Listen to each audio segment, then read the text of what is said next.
Teman-teman, sebelum nonton jangan lupa ya, klik like, subscribe, and share.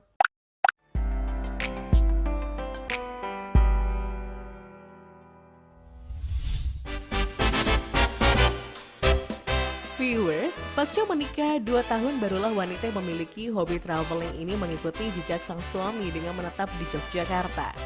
Tak hanya sekedar menemani, Nina pun memutuskan untuk melanjutkan pendidikan lagi. Tahun 2000 lah mungkin, sekitar 2000-an. Akhirnya istri saya baru memutuskan ikut ke Jogja untuk menemani saya dalam rangka menyelesaikan program pendidikan spesialis saya di bagian bedah FKUGM. Istri saya kemudian memutuskan untuk ikut kuliah juga, daripada nungguin di rumah bengong, akhirnya memutuskan untuk ikut kuliah mengambil S2 Kenotariatan, jadi pasca sarjana S2 Kenotariatan di Fakultas Hukum Universitas Gadjah Mada. Tapi selesainya juga duluan, walaupun sekolahnya lebih duluan saya, tapi selesai tetap paling lebih lama saya. Tapi paling tidak menunggu saya tidak terlalu bengong karena sekolah kan, ada kegiatan. Setiap pasangan pengantin baru biasanya pernah mengalami masalah finansial di awal pernikahannya. Lantas apakah pasangan beda usia ini pernah menjalani masa-masa sulit pasca menikah? Kalau kita bukan hanya nol, mungkin minus. Karena betul, jadi kita jauh-jauhan. Jadi setelah menikah pun istri saya masih di Jakarta, saya di Jogja. Sekolah tahu sendirilah, sekolah di program pendidikan dokter spesialis itu kan sangat-sangat berat. Ya. Jadi baik secara ekonomi maupun kemudian juga secara psikis dan fisik ya. Jadi itu sangat menguras energi, menguras biaya dan sebagainya. Nah, istri saya masih mau menerima semua kondisi yang sangat-sangat minus tadi gitu ya. Itu suatu perjuangan yang tidak mudah ya. Jadi 5 tahun saya sekolah dengan segala kesederhanaan dan keterbatasan itu. Pada saat itu Pak Dokter nggak bisa praktek, karena untuk mengambil spesialis itu memang tidak boleh praktek, satu. Saya juga full timer ibu rumah tangga, jadi benar-benar kita itu hidup dari tabungan yang kita ada, karena prinsip Pak Dokter tuh aku kalau bisa mandiri, sesusah apapun aku mandiri gitu.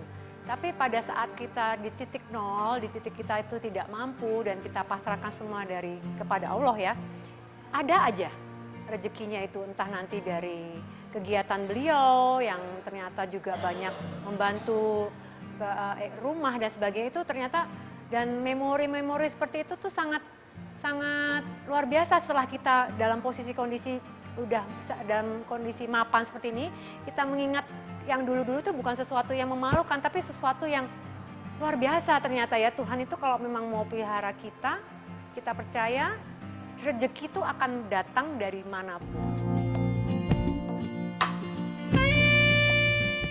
Meski telah puluhan tahun membina rumah tangga, namun diungkapkan oleh Nina, ia masih terus menjaga rasa cemburunya untuk sang suami. Di usia perkawinan 24 tahun saya pelihara rasa cemburu itu. Karena saya mau Pak Dokter tuh cuma milik saya satu-satunya. Ya, salah satu caranya ya kalau beliau pulangnya malam, telepon tidak berhenti saya telepon beliaunya. Walaupun kondisi beliau lagi operasi dan sebagainya. Karena apa ya, di benak saya, suami itu begitu dia mendampingi saya, dia milik saya seutuhnya. Dan saya juga harus menjaga dia dan harus menjaga rasa cinta ini terus tumbuh. Karena nggak mudah juga ya. 24 tahun tuh perjuangan yang luar biasa. Kita nggak tahu usia, kita nggak tahu nanti akan sampai mana.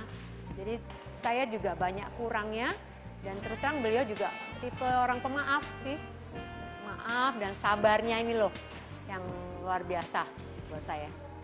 Ngecek HP iya, karena walaupun isinya ternyata dari pasiennya semua sih. GR sih saya ya.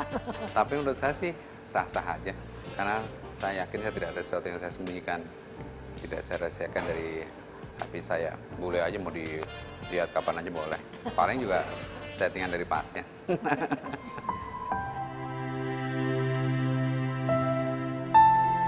Dokter merupakan profesi mulia, namun bagi keluarga dituntut harus lapang dada 24 tahun bersama.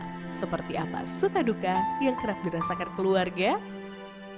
Mendampingi beliau selama 24 tahun ini sebagai nakes ya, tenaga kesehatan tuh luar biasa karena ya memang apalagi dengan adanya kita sempat mengalami pandemi ini, ada rasa sedih karena kita harus benar-benar merelakan beliau tuh 100% untuk pasien, untuk berjuang, untuk ya dan meyakini bahwa memang beliau itu sehat, beliau itu nanti kembali dengan kita. Jadi kita harus benar-benar positive thinking dan kita harus yakin bahwa kita juga kuat karena kita juga cerminan dari beliau. Saya ini cerminan dari beliau, pasangan kan seperti itu. Ya kalau dokter apalagi kayak saya kan dokter bedah. Jadi 24 jam saya mesti harus siap untuk menerima kasus-kasus ya, terutama kasus-kasus emergensi, kasus-kasus yang harus tidak bisa ditunda. Itu kan kapan aja bisa datang. Nah yang sering terjadi, saya telepon nih jam 1 malam, datang ke rumah sakit saya operasi, baru jam 5 dia bangun baru loh, suami saya di mana? Jadi kadang-kadang tanpa sadar kehilangan suami dalam beberapa jam.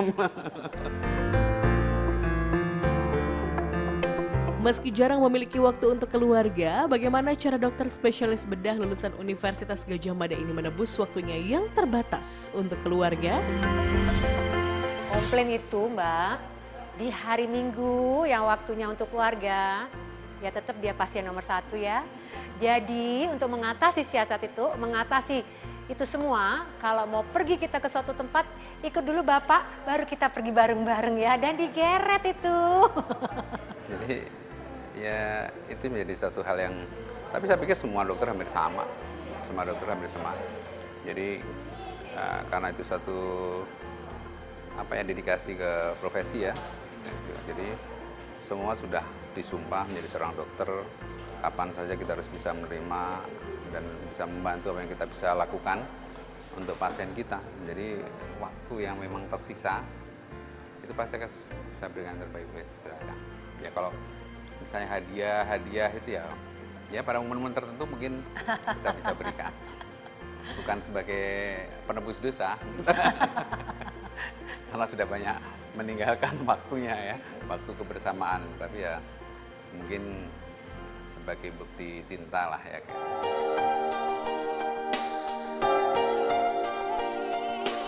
Meski telah puluhan tahun bersama, keduanya merasakan tak ada yang berubah dalam diri mereka.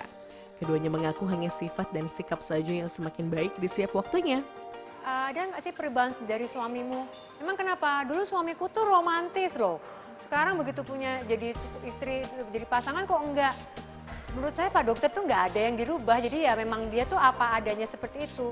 Tapi kalau kita mau cermatin ternyata sisi romantisnya dia itu ada aja gitu loh.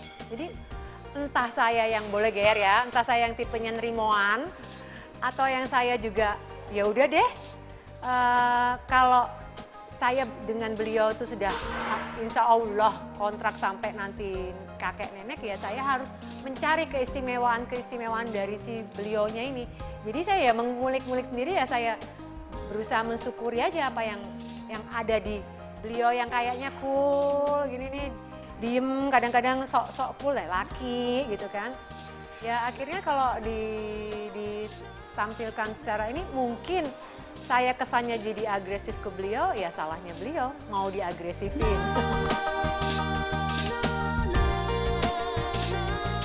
...24 tahun bukanlah waktu yang sebentar untuk berkomitmen dalam sebuah ikatan. Suka duka, canda tawa, air mata kerap mewarnai perjalanan keduanya. Lantas seperti apa ungkapan terima kasih untuk satu sama lain? Ya terima kasih sudah mendampingi saya. Dulu formal banget sih Pak Dokter, kayak pasiennya aja deh. Kekurangan, dalam segala keterbatasan. Terima kasih juga untuk suami dokter. Semoga semakin sukses juga dengan karirnya dan jadi bapak rumah tangga, imam keluarga yang luar biasa bagi anak dan istrinya.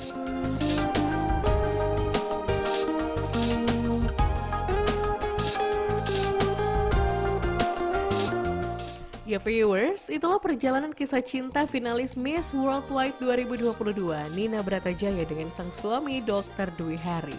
Love Story akan kembali lagi dengan cerita cinta dari sejumlah selebriti dan public figure tanah air yang lainnya. Stay tune on Love Story.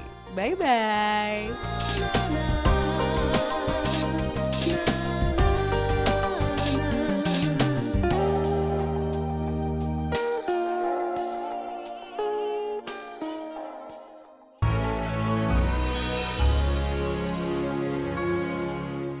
Jangan lupa ya, klik like, subscribe, and share.